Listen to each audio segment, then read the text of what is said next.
So blacksmithing or metalworking is as old as mankind, pretty near anyway.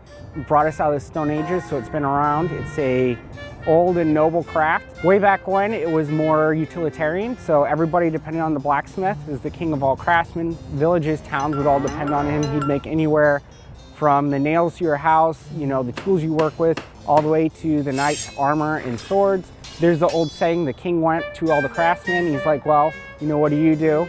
And it's like, well, I do this. It's like, where do you get your tools? And they all pointed to blacksmith. The king went to the blacksmith and asked him, it's like, who makes your tools? I make my own.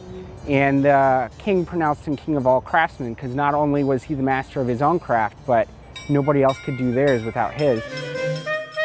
I am Tim. I am here at the Metal Museum. I'm the second-year blacksmithing student, apprentice. I wouldn't call it student, but it is a student.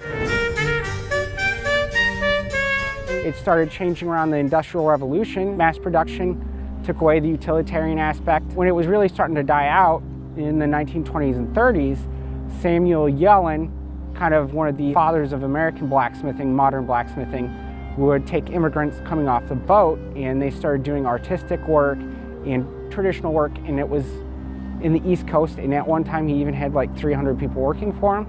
And then come 1970s, there was a rebirth of it in the US, and mostly now it's artwork and historic work. Same time we do the pretty stuff here, gates, railings, pieces of art. Same techniques, so I mean we'll still, if somebody brings it in, we'll make a custom part for a machine you can't get anymore.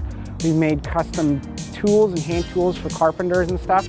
So we do everything. We use modern welders also in MIG, TIG, and stick, different joining processes. We also use some heavier industrial equipment. So we use forging hammers, which are relatively new. They've only been around 100 years. Old world techniques being hammer and anvil, tongs, hand tools. Same old techniques, things just have improved or gotten better or changed a little bit. So it's the best of both worlds to make pretty pieces of art or commissions. I am here to learn. You're gonna learn if you walk in with an open mind. There's something new, always new coming up every day. There's always something new happening.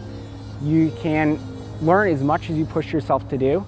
So what blacksmithing or metalworking does for me, I'm able to take a raw piece of material, most crude looking form, cold and hard, imagine something up, take it, heat it up, and use machines and my hands and make a creation out of it. And that hard material will turn basically into a Play-Doh, as you will see in there, and you can make almost anything happen. So if you can draw it, usually you can make it, and it's just wonderful to challenge yourself and push yourself and create something out of nothing pretty well.